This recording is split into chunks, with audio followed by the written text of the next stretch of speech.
It was supposed to be a normal afternoon at the bakery. Children laughing, ovens humming, warm sugar floating in the air. Then the door opened. Softly, hesitantly, a homeless woman stepped inside, holding the hand of a tiny girl whose shoes were worn thin, whose hair was tied with a fraying ribbon. The mother's eyes were tired, the kind of tired life carves into a person over years of surviving. They stood in front of the display filled with fresh cakes, bright frosting, strawberries glistening, candles waiting for celebrations. The girl whispered, "Mom, can I pick one?" The mother swallowed hard, forcing a smile that didn't reach her eyes. Then she leaned toward the cashier and whispered words so soft, only 3 people in the room heard them. "Do you maybe have an expired cake? Just something small. My daughter's birthday is today." The cashier frowned. Behind her, a few customers snickered under their breath, but someone else heard it too. Sitting in the corner booth, holding a tiny espresso cup in his tattooed hands, was Salvatore Costa, the most feared mafia boss in the city. He saw the way the little girl tried to hide her disappointment. He saw the mother pretending not to notice the stares, and he heard every word, clearer than gunfire. The cashier sighed impatiently. "No, ma'am, we don't give trash to customers." The girl lowered her head. The mother blinked fast, holding back tears. The mafia boss slowly stood up. His chair scraped the floor. The entire bakery froze. He walked over, towering behind them, his shadow falling across the glass display. "Excuse me," he said, voice low, steady. The mother turned, terrified. She recognized him instantly, but instead of anger, there was something else in his eyes. He knelt down to the little girl, looked at her worn-out shoes, her trembling smile, and asked gently, "Tell me, sweetheart, what kind of cake do you want for your birthday?" What happened next would change all 3 of their lives forever. Stay with me until the end, because what the mafia boss did next shattered everyone's expectations. Before we begin, don't forget to like this video, hit subscribe, and comment where you're watching from. Now, let's get started. The little girl's name was Sophia. She was 7 years old today, though she looked smaller than most children her age. Hunger has a way of stealing childhood, making bright eyes dimmer, making laughter quieter. Her mother, Elena, had been homeless for 8 months after losing their apartment when the factory closed down. They had been surviving on shelter meals and whatever kindness strangers offered, which wasn't much. Sophia pointed to a vanilla cake decorated with pink roses and rainbow sprinkles. "That one," she whispered, then quickly added, "But the small piece is okay, Mom." Salvatore Costa had built his reputation on fear. Men twice his size trembled when they heard his name. He controlled half the city's underground operations, commanded loyalty through power, and settled disputes with methods that made grown men disappear without a trace. But as he looked down at this 7-year-old girl asking for just a small piece of birthday cake, something cracked open inside his chest. The cashier, a teenage girl named Amy, shifted nervously. She recognized Salvatore from the newspapers.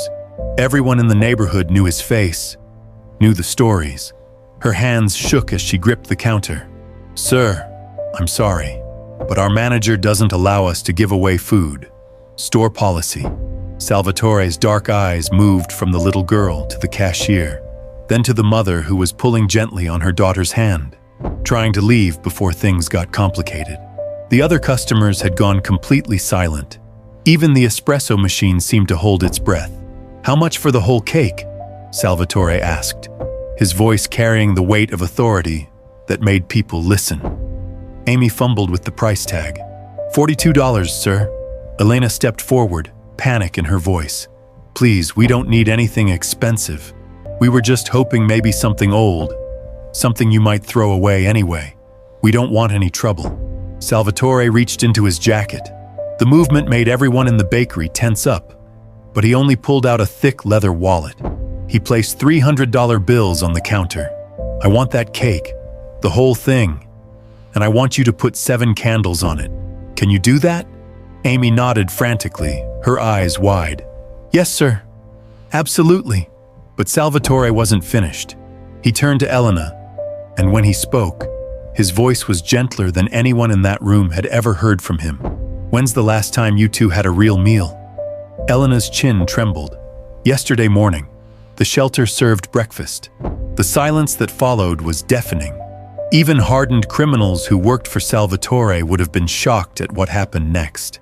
This man who had ordered hits, who had broken bones and destroyed lives, who ruled through intimidation and violence, was looking at a homeless mother and her hungry daughter with something none of his enemies had ever seen in his eyes: compassion. "Amy," he said, still not taking his eyes off Elena and Sophia, "I want you to box up 2 of your best sandwiches, some of those pastries in the window, and whatever hot soup you have today. Put it all in a bag." "Sir, that'll be..." Amy started to calculate. "Just do it." He placed another 100 on the counter. "Keep the change." Sophia looked up at her mother with confusion. She had learned early in life that good things didn't happen to people like them. Strangers weren't kind. Adults didn't care about little girls with dirty clothes and worn-out shoes. But this man, this scary man she had seen on television news reports, was asking about her birthday cake like it mattered to him. Elena was crying now, quiet tears that she tried to hide by looking down. "I don't understand. Why are you doing this?" Salvatore was quiet for a long moment. In that silence, memories flooded back. Memories he had buried so deep he thought they were gone forever. His own 7th birthday, when his family had nothing. His mother, proud and desperate, trying to make something special out of nothing. The way she had looked when neighbors turned them away, when stores refused to help, when the world decided that people like them didn't deserve kindness. "Because," he said finally, "everyone deserves to feel important on their birthday. Especially little girls who ask for small pieces when they deserve the whole cake." Amy worked quickly, packing up the food while the cake was being prepared in the back. The other customers watched in stunned silence as the most dangerous man in the city knelt down again to talk to Sophia. "You know what, sweetheart? I think 7 candles isn't enough for someone as special as you. How about we make it 8? 1 for good luck." Sophia smiled for the first time that day. A real smile that reached her eyes and made her look like the child she was supposed to be. But what Salvatore did next would shock everyone even more than his generosity. Because this story was about to take a turn that no one in that bakery could have predicted. The cake arrived 15 minutes later, decorated with 8 bright candles and Sophia's name written in delicate purple frosting. But as Amy carried it to the counter, Salvatore pulled out his phone and made a call that would turn this simple act of kindness into something much bigger. "Marco," he said into the phone, his voice carrying that familiar edge of command. "I need you to bring the car around to Rossetti's bakery and call Maria.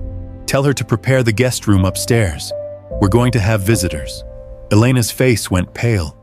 She grabbed Sophia's hand tighter. "What's happening? We just wanted some cake. We don't need anything else." The other customers began whispering frantically among themselves. They knew Salvatore's reputation. When he made phone calls, people disappeared. When he offered help, it usually came with strings attached that could strangle you later. But Sophia was mesmerized by the cake. 8 candles flickering like tiny stars. Her name spelled out in letters she could barely read but recognized as hers. For a moment, she forgot about being hungry. Forgot about sleeping in shelters. Forgot about her mother's worried tears late at night. "Can I blow them out now, Mom?" she asked, her voice full of wonder. Salvatore looked at Elena, understanding the fear in her eyes. This woman had learned to survive by avoiding men like him, by keeping her head down, by never accepting help that might come with a price she couldn't afford to pay. "You think I'm going to hurt you?" he said quietly, so only she could hear. "I understand why. But let me tell you something, Elena. I know your name because I've been watching you and your daughter for 3 weeks." Elena's blood turned to ice. She pulled Sophia closer, ready to run, ready to leave the cake and the food and everything behind if it meant keeping her daughter safe. "Wait," Salvatore said, raising his hand. You sleep in the alley behind the church on Maple Street. You take Sophia to the park every morning so she can play on the swings before the other kids arrive. You spend your afternoons at the library because it's warm and safe and Sophia can read books you can't afford to buy her. Elena was trembling now. Why have you been watching us? Because you remind me of someone I lost a long time ago. His voice cracked slightly, a sound so unexpected that Amy stopped counting money and stared. My sister. She was a single mother too. Struggled to feed her little girl, worked 3 jobs, never asked anyone for help. Too proud, too scared. The bakery had gone completely silent except for the soft flickering of the candles on Sophia's cake. What happened to her? Elena whispered. Salvatore's jaw tightened. She died in a car accident driving home from her 3rd job at 2 in the morning. She was so exhausted she fell asleep at the wheel. Her daughter, my niece, went into foster care. I never saw her again. Sophia looked up at the tall man with the sad eyes and asked innocently, "Do you miss them?" The question hit Salvatore like a physical blow. For 30 years, he had built walls around that pain, buried it under layers of anger and power and violence. But this 7-year-old girl with her honest eyes and her birthday cake had just walked straight through every defense he had. Every day, he said softly. Every single day. Amy had finished packing the food, but she didn't dare interrupt. The other customers remained frozen, witnessing something they would never forget. The moment when the city's most feared man revealed the broken heart he had been carrying for 3 decades. I can't bring them back, Salvatore continued, looking directly at Elena. But I can make sure you and Sophia don't end up like them. I can make sure you never have to choose between sleeping and working, between feeding your daughter and keeping her safe. Elena shook her head. I don't understand. What do you want from us? Nothing, Salvatore said. I want to give you something. A job, an apartment, a chance for Sophia to go to school and have friends and blow out birthday candles every year until she's too old to make wishes. The door chimed as a black sedan pulled up outside. Through the window, Elena could see 2 men in expensive suits waiting by the car. Those are my associates, Salvatore explained. They're going to drive us to a building I own downtown. It has apartments, and one of them is empty. It has 2 bedrooms, a kitchen, and windows that face the sunrise. Sophia would have her own room, with a bed and a closet, and space for all the books she could ever want. Sophia tugged on her mother's sleeve. Mom, does that mean I could have my own bed? Like the kids on TV? Elena was crying again, but these tears were different. They carried hope and fear and disbelief all tangled together. Why would you do this? You don't even know us. Because, Salvatore said, picking up the cake with surprising gentleness. Sometimes the universe gives you a second chance to do the right thing, and I've been waiting 30 years for mine. But what happened next would reveal that Salvatore's offer came with complications nobody expected, because helping Elena and Sophia meant bringing them into his world. And his world had enemies who wouldn't hesitate to use a homeless woman and her daughter as weapons against him. As they prepared to leave the bakery, none of them noticed the man in the corner booth, who had been pretending to read a newspaper. He folded it carefully, pulled out his phone, and made a call of his own. Boss, he said quietly. Salvatore Costa just picked up some strays. A woman and a kid. Looks like he's getting soft. Thought you should know. The voice on the other end was cold, calculating. Follow them. Find out where he's taking them. If Costa cares about them, they're valuable to us. Elena, holding Sophia's hand as they walked toward the black sedan, had no idea that accepting Salvatore's kindness had just painted a target on both their backs. Their backs. The sedan's engine purred quietly as they drove through the city streets, but inside the car, tension crackled like electricity. Sophia sat between Elena and Salvatore, clutching her birthday cake box with both hands as if it might disappear if she let go. Elena stared out the window, watching familiar neighborhoods blur past, each block taking them further from the only world she knew and deeper into something that terrified her. Salvatore made another phone call, his voice sharp and businesslike. Tony, I need you to check the building. Full sweep. Then I want 2 men posted outside. 2 more in the lobby. Discreet but visible." He paused, listening to the response. "Because I said so. That's all the reason you need." Elena's stomach dropped. "What's happening? Why do you need security?" "It's just a precaution," Salvatore said, but his eyes were scanning the street behind them through the rearview mirror. "In my line of work, you learn to be careful about everything." Sophia looked up at him with innocent curiosity. "What kind of work do you do?" The question hung in the air like smoke from a gunshot. Elena held her breath, realizing she was about to learn exactly what kind of man had just become their savior. Salvatore studied the little girl's face, those honest eyes that hadn't yet learned to fear the world the way her mother's had. "I help people solve their problems," he said carefully. "Sometimes those problems are complicated, like fixing broken things." "Something like that, sweetheart." Elena wasn't fooled by the gentle explanation. She had lived on the streets long enough to recognize danger in all its forms. She knew Salvatore Costa's reputation, had heard the stories whispered in shelters and soup kitchens. People who crossed him disappeared. Businesses that refused to cooperate burned down. Police officers who investigated too closely found themselves transferred to different cities. But she also knew what desperation felt like. She knew what it meant to watch your daughter grow thinner each day, to see hope fade from her eyes like candles burning out. And despite every instinct screaming at her to run, despite every rational thought telling her this was a mistake, she couldn't bring herself to reject the first real kindness they had received in months. The building they pulled up to was nothing like Elena expected. Instead of some dark, threatening fortress, it was a renovated brick apartment complex with flower boxes in the windows and children's bicycles chained to the front railings. Families walked in and out of the main entrance, carrying groceries and pushing strollers, living normal lives. "This is it," Salvatore announced as the car stopped. "3rd floor, apartment 12. It's been empty for 6 months, but I had it cleaned and furnished last week." Elena's confusion deepened. "Last week? But you said you'd been watching us for 3 weeks." Salvatore got out of the car and opened Sophia's door, helping her out with the same gentleness he had shown in the bakery. "I've been thinking about this for longer than 3 weeks. You two just gave me the courage to finally do something about it." As they walked toward the building entrance, Elena noticed the 2 men in dark suits standing near the corner.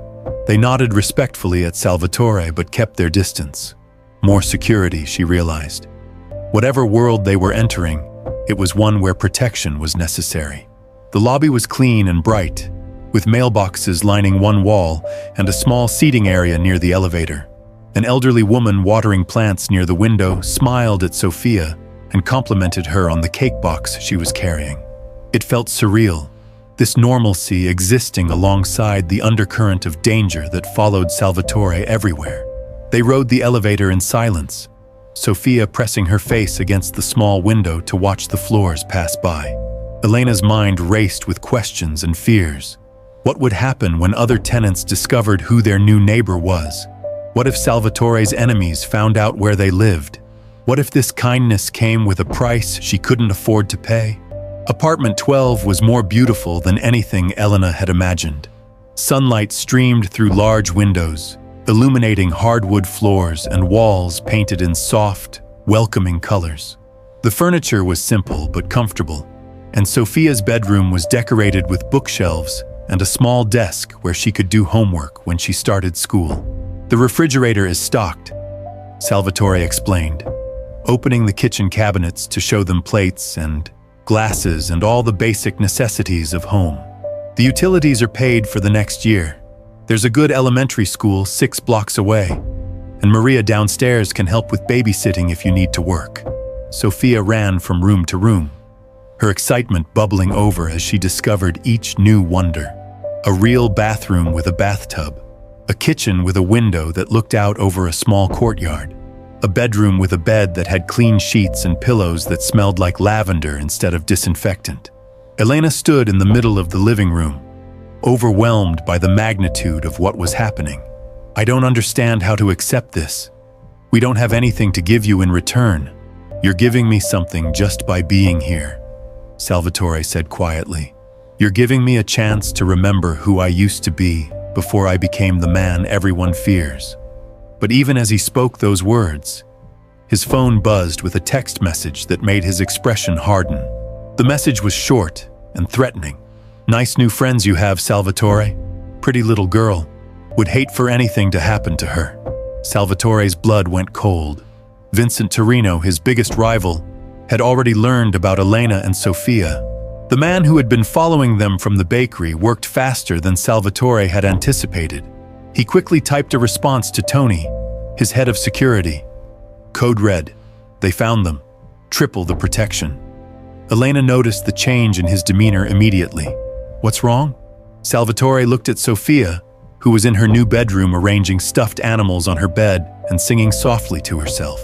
The joy in her voice was pure and innocent, untainted by knowledge of the darkness that was already reaching toward her. "There are some people who won't be happy about my decision to help you," he admitted. "People who see kindness as weakness and try to exploit it." The weight of understanding settled on Elena's shoulders like a lead blanket. By accepting Salvatore's help, by bringing Sofia into this apartment, she had unknowingly made her daughter a target. The very thing she had been trying to protect Sofia from by living on the streets, staying invisible, keeping their heads down, had found them anyway. "We should leave," she said immediately. "We can go back to the shelter. We can disappear again." "No." Salvatore's voice carried absolute authority. "Running won't solve this now. They know who you are, they know Sofia's face. The only way to keep you safe is to keep you close." Elena felt tears burning behind her eyes. "What have we done? What have I done to her?" Sofia appeared in the doorway, still clutching one of the stuffed animals she had found on her bed. "Mom, why are you crying? Don't you like our new house?" Elena knelt down and pulled her daughter into a fierce hug, breathing in the scent of her hair and trying to memorize the feeling of holding her safe and close. Because deep down, she knew their lives had just become infinitely more complicated and dangerous. Salvatore watched them, his own heart breaking for the second time that day. He had wanted to save them, to give them the life his sister and niece never got to have. Instead, he had painted targets on their backs and dragged them into a war they didn't understand. But there was no going back now. Vincent Torino had made his move, and Salvatore would have to respond. The only question was whether he could protect Elena and Sofia while fighting a battle that had been brewing for years.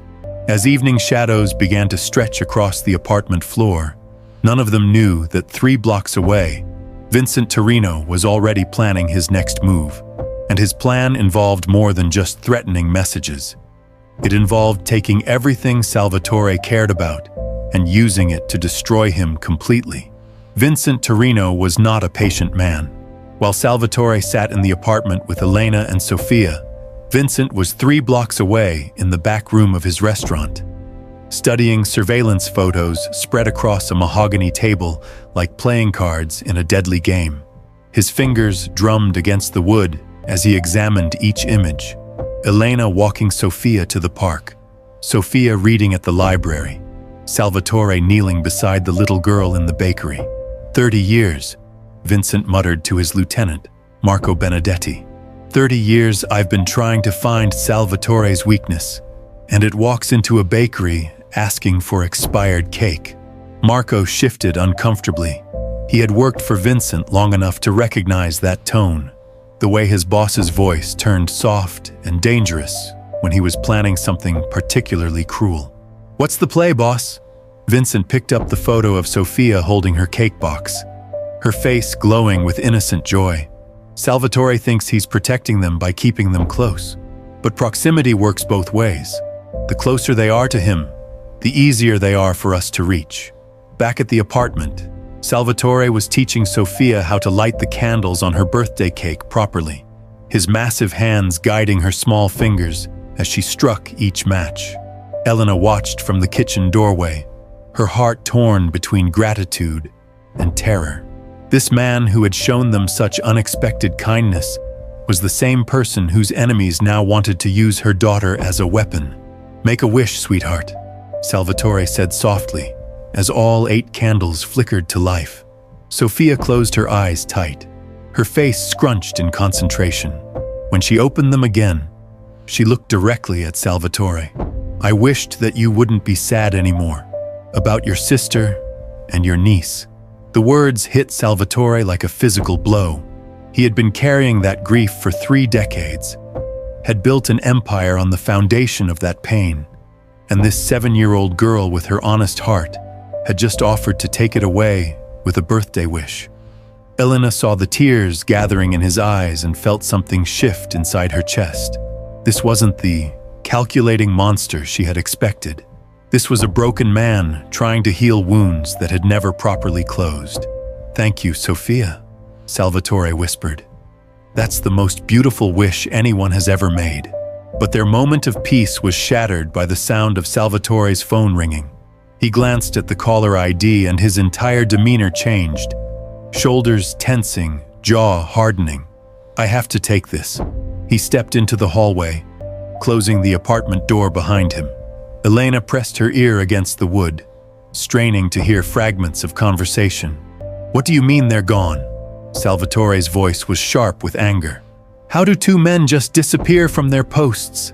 Elena's blood turned to ice.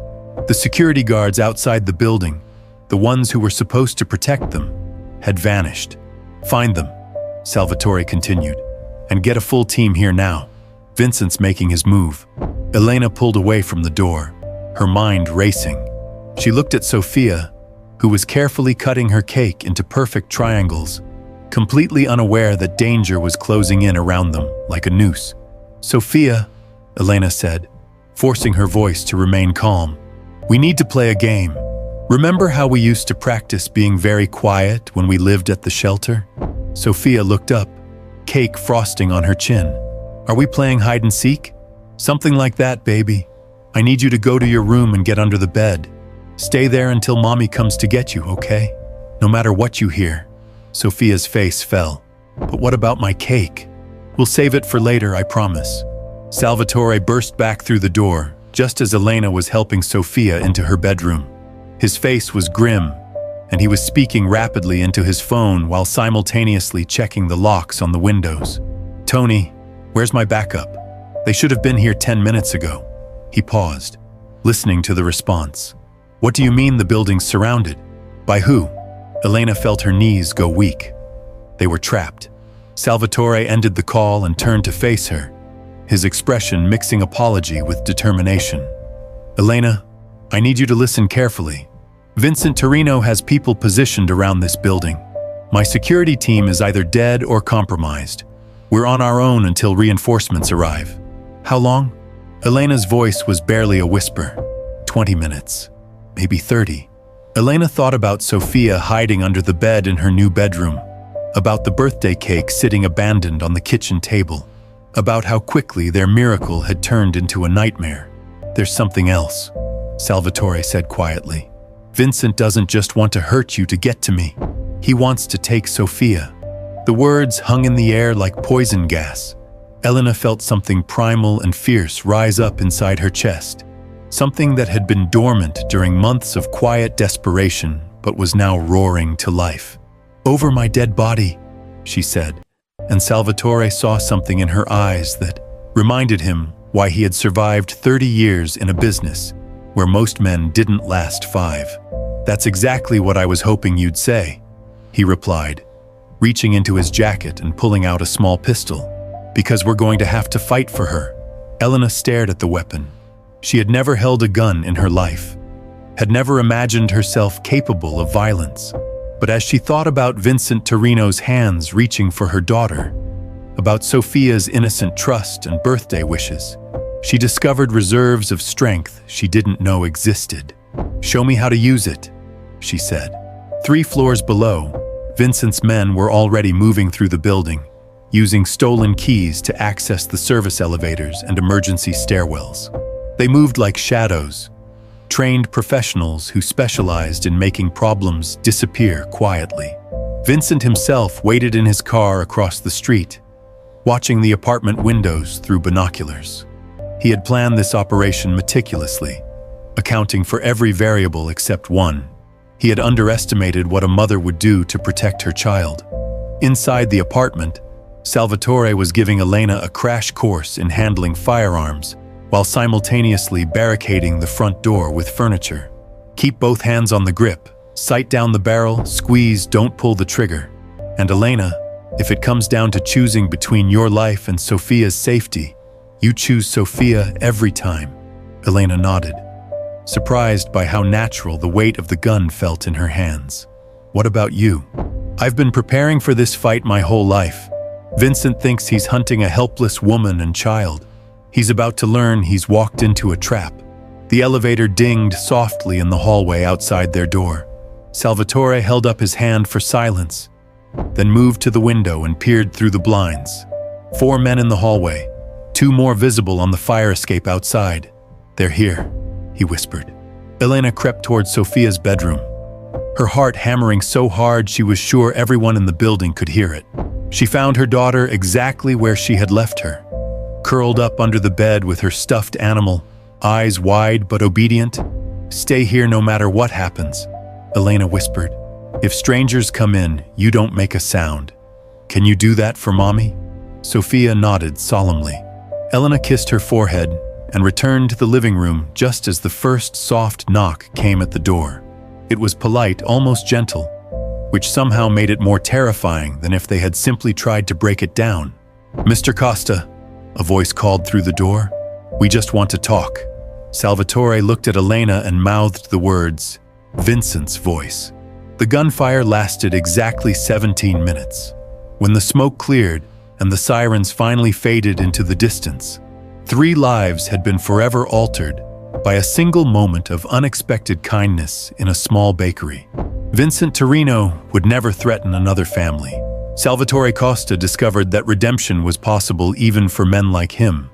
And Elena learned that sometimes the most dangerous people in the world can also be the most protective. Sophia still has that birthday cake every year, though now it sits on a kitchen table in a house where laughter echoes through every room, and where a man who once ruled through fear learned to love through healing. Sometimes the smallest acts of compassion create the biggest changes in the world.